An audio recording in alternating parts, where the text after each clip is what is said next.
परमात्मा से मिलने का मार्ग बताया और परमात्मा मिलते हैं। और इसके बाद में क्या हुआ कि जब भागवत कथा जब वेद व्यास जी ने लिखी तो अब उन्होंने सोचा कि मैं तो वृद्ध हो गया हूँ और मैं इस कथा को लोगों तक कैसे पहुंचाऊं। तो उन्होंने भगवान शिव जी की तपस्या की और भगवान शिव जी की तपस्या करके और भगवान को प्रसन्न किया और भगवान को प्रसन्न करके और भगवान से बोले कि हे प्रभु, ये भागवत शास्त्र की मैंने रचना की है, इसका आप किसी प्रकार से प्रचार प्रसार करवाने का कोई उपाय बतलाइए।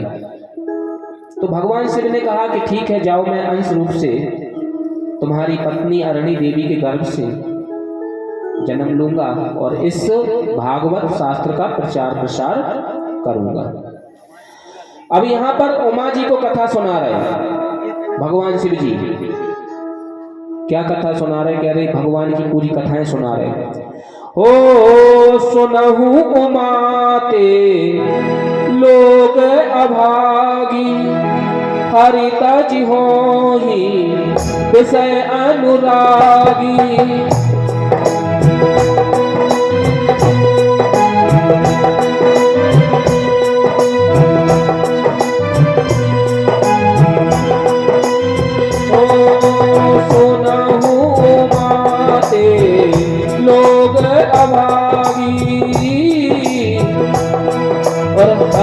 हरि विषय होहि अनुरागी।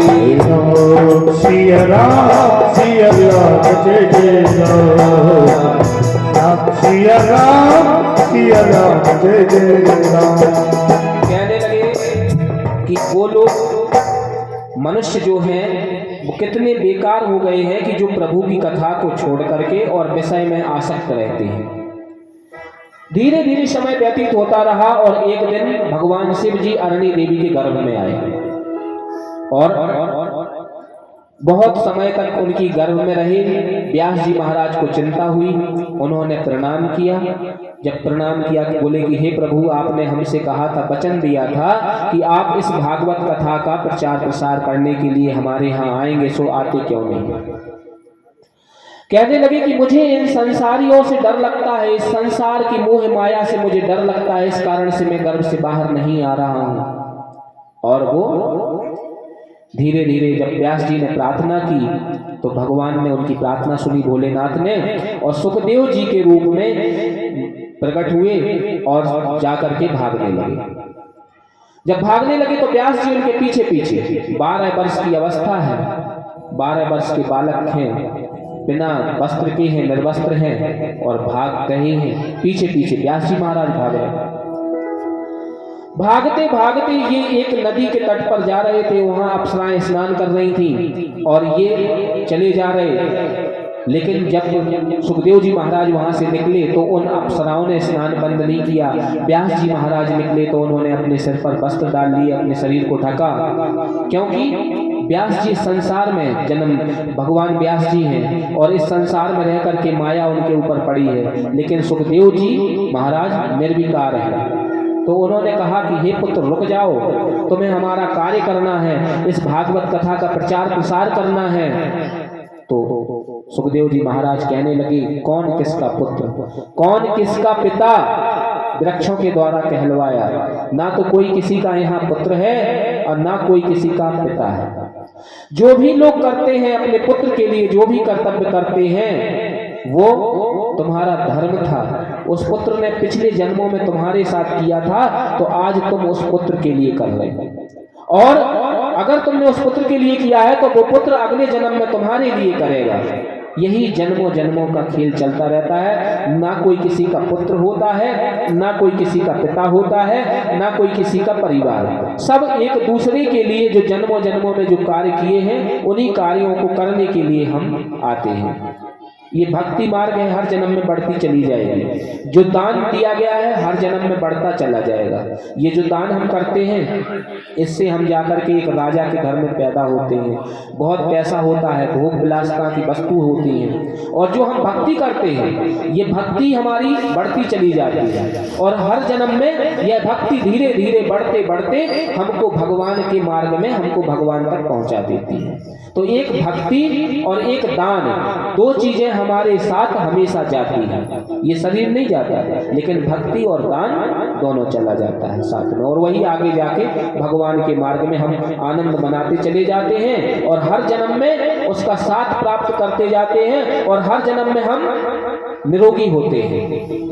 जब हम भक्ति करते चले जाते हैं, हमारी भक्ति प्रबल होती है तो हमें कोई रोग व्याधि नहीं होती है और भगवान की शरण में हम धीरे धीरे आगे बढ़ जाते हैं। ये क्या आज का प्रताप है जो आप लोग यहाँ बैठे हैं? ये कई जन्मों का प्रताप है कि आप यहाँ बैठे हैं और कथा सुन रहे हैं।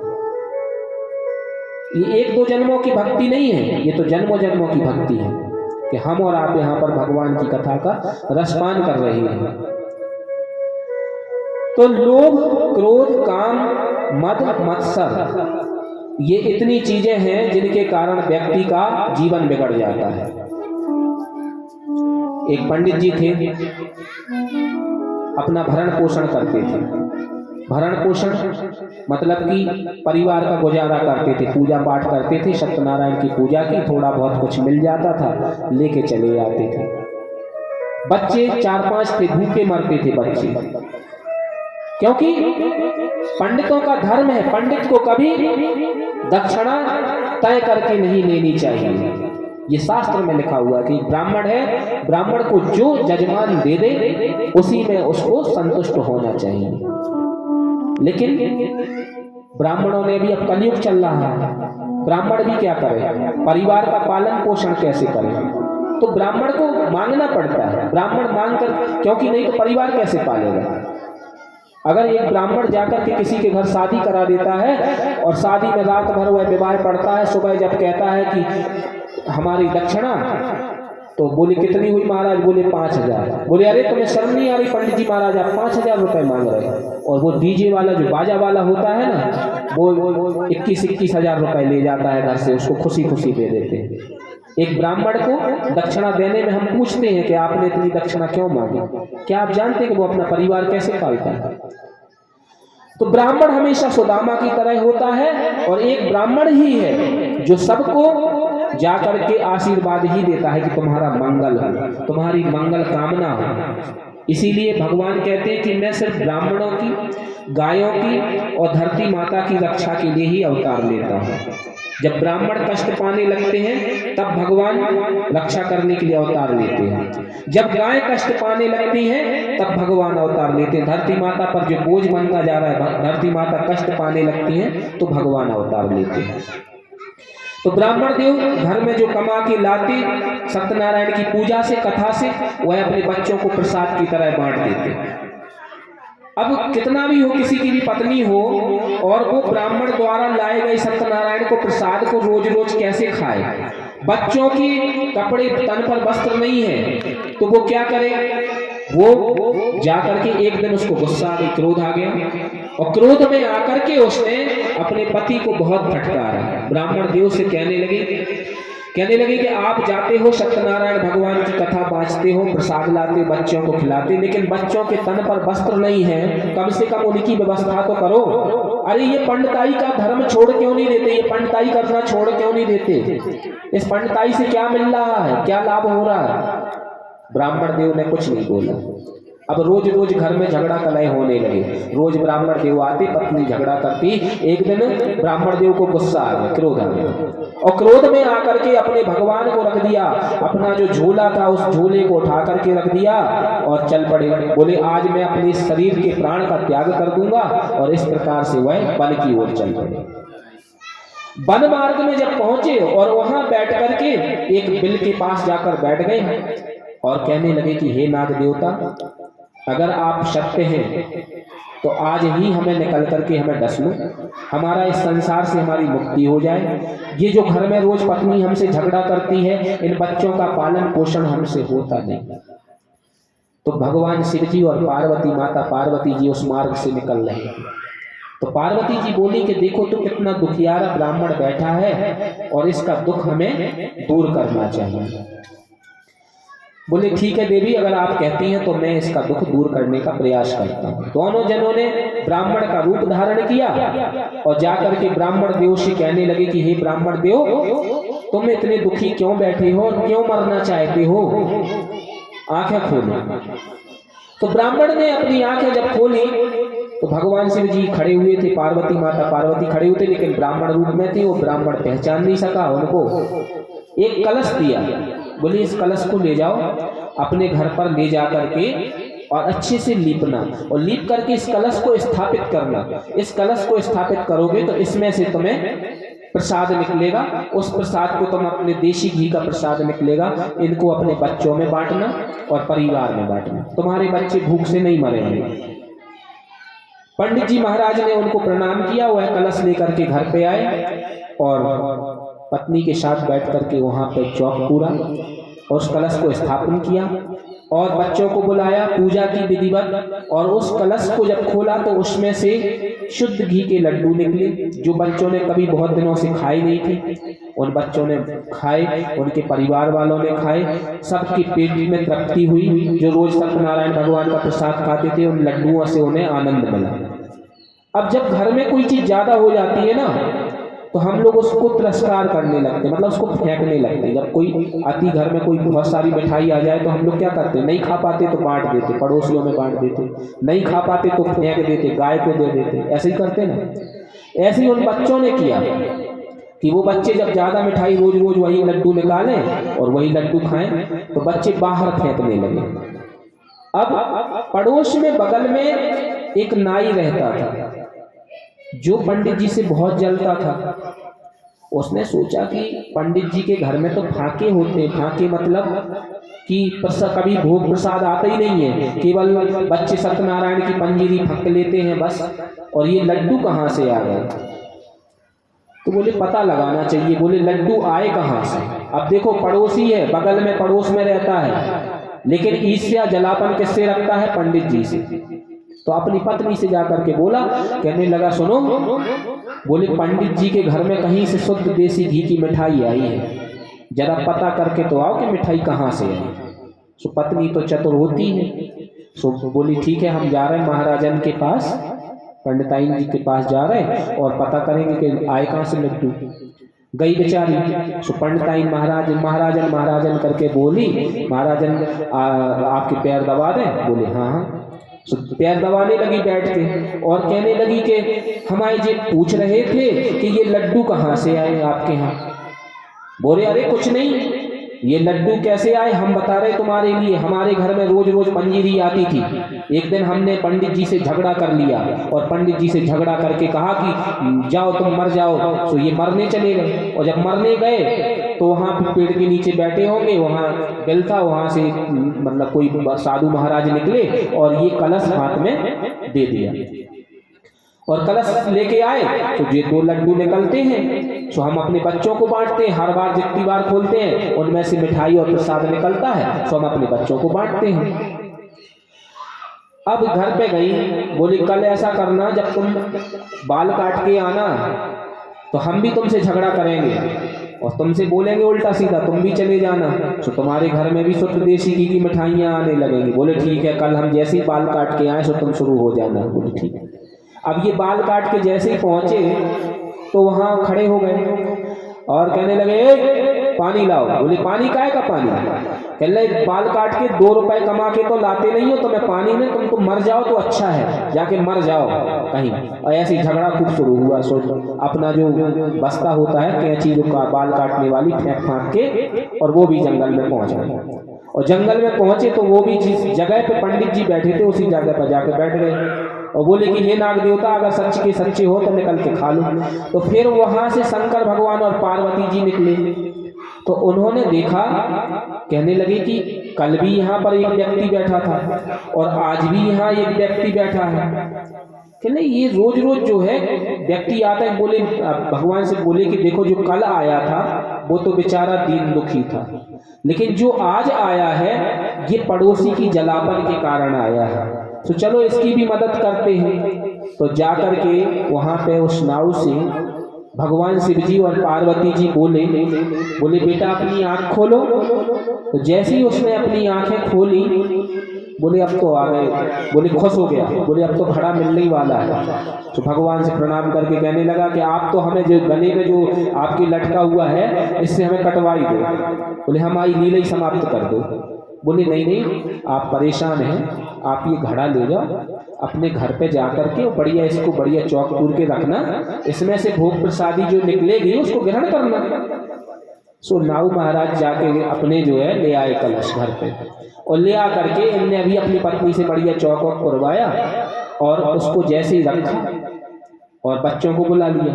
बोले सब लोग आ जाओ, सब लोग बैठ जाओ। और जैसे ही सब लोग बैठे तो उसमें से 2 जूते निकले।